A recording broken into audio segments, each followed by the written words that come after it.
Force ton esprit à adopter des pensées qui t'élèvent, surtout quand tout paraît chaotique, car c'est précisément dans ces instants que le choix de tes pensées devient décisif. Imagine un instant, si aujourd'hui ton mental ne produisait que des idées qui te soutiennent, t'élancent vers l'avant et t'incitaient à agir, à quoi ressemblerait ta journée? Comment ferais-tu face aux obstacles? Quelle décision oserais-tu enfin prendre? Ancre cela en toi. Le pouvoir n'est pas à l'extérieur, il réside dans ce que tu autorises à vivre dans ton esprit. Quand tu obliges tes pensées à se diriger vers ce qui construit, ton monde intérieur se transforme. Et lorsque l'intérieur change, l'extérieur finit toujours par suivre. Celui qui entraîne son esprit à la force avance. Celui qui nourrit le pessimisme bâtit lui-même sa cage, tout en gardant la clé dans sa poche. Cette vidéo n'est pas une suggestion, c'est un signal clair. Prends les rênes de ton esprit avant qu'il ne t'entraîne vers le bas. Tu vas apprendre à discipliner tes pensées, stabiliser ton humeur, affirmer ton courage, clarifier tes décisions et ouvrir des voies qui semblaient autrefois impensables. Passe maintenant de l'intention au mouvement. Cesse de réfléchir sans agir et démontre-toi que tu diriges. Écris en commentaire. Aujourd'hui, je choisis une autre manière de penser. Je suis stoïque. Ce simple acte est ta première victoire.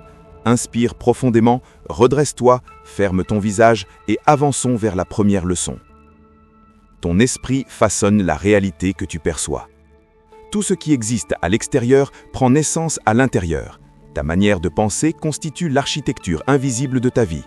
Si chaque matin tu t'éveilles envahi par le doute, la peur et la plainte, le monde te semblera lourd, injuste et épuisant. Mais si tu te lèves avec la décision de bâtir, le même décor devient un champ d'opportunités. Les circonstances ne changent pas, c'est la perspective qui change. L'esprit est un miroir, brouillé par la négativité, il déforme tout. Nettoyé, il révèle la clarté. Quand tu ajustes ton focus, ton hautain intérieur et ton dialogue personnel, ce n'est pas seulement ton émotionnel qui évolue, mais ta structure mentale entière. Ton cerveau, tes habitudes et tes réactions s'alignent sur ce que tu nourris régulièrement. La pensée est le point de départ absolu. Elle guide tes choix, sculpte tes comportements et attire l'énergie que tu entretiens. Deux personnes peuvent avancer sur la même route. L'une ne voit que la fatigue et les obstacles, l'autre y voit un apprentissage. Rien n'a changé dehors, tout a changé dedans. Penser positivement n'est pas ignorer la douleur, mais décider de ce que tu vas en faire. Comme le disait Emerson, l'homme devient ce à quoi il pense toute la journée. Observe donc ton esprit. Te renforce-t-il ou te fige-t-il? Diriges-tu tes pensées ou y réagis-tu simplement? La différence entre stagnation et progression se joue dans ce choix précis. La maîtrise mentale n'est pas naïveté, c'est discipline.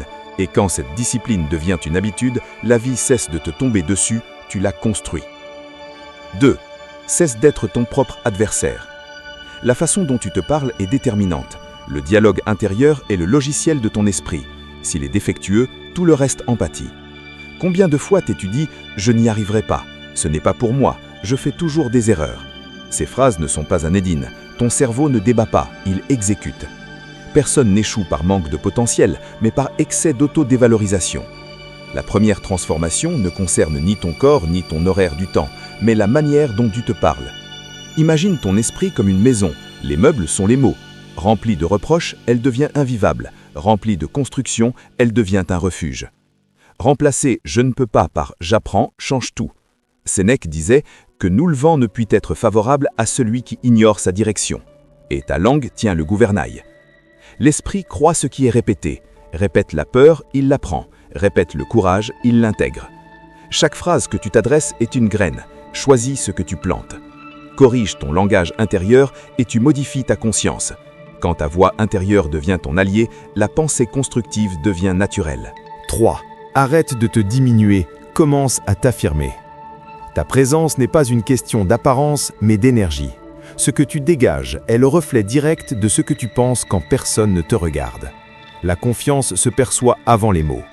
Être positif ne signifie pas nier les problèmes, mais choisir d'avancer malgré eux. Quelqu'un qui croit en lui agit différemment, parle plus clairement et inspire naturellement. La réalité se transforme par l'attitude, pas par la magie.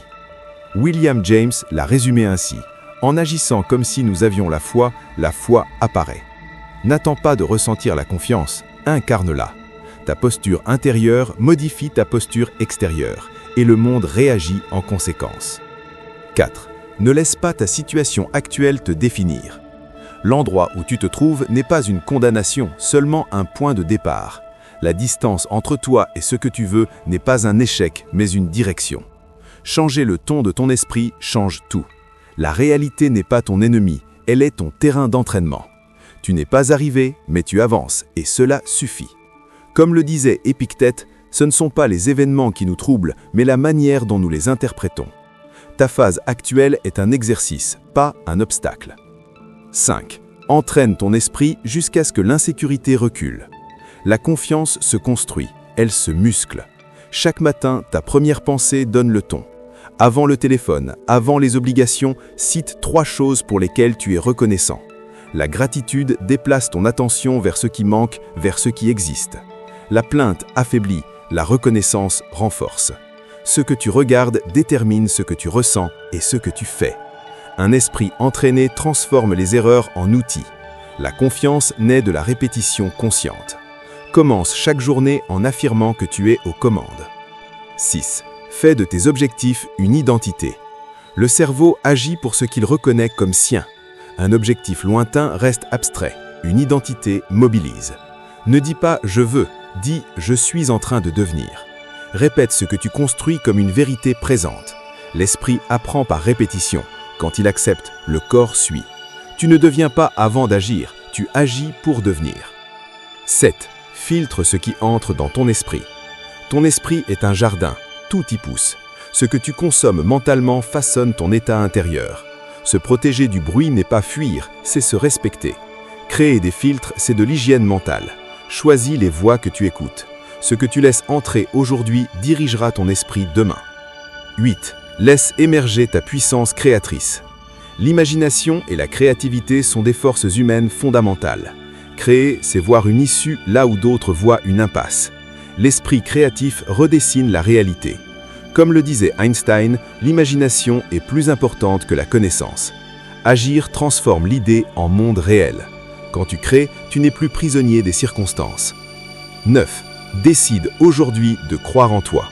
La confiance commence avant les résultats. Croire, c'est agir sans garantie. La force intérieure se construit dans l'invisible. Ce que tu te dis en silence détermine ta trajectoire. Ne t'attaque plus, soutiens-toi. La foi en soi est une pratique quotidienne. Comme l'a écrit Viktor Frankl, quand nous ne pouvons plus changer la situation, nous sommes appelés à nous changer nous-mêmes. Crois en toi avant l'épreuve, c'est ainsi que l'épreuve apparaissent.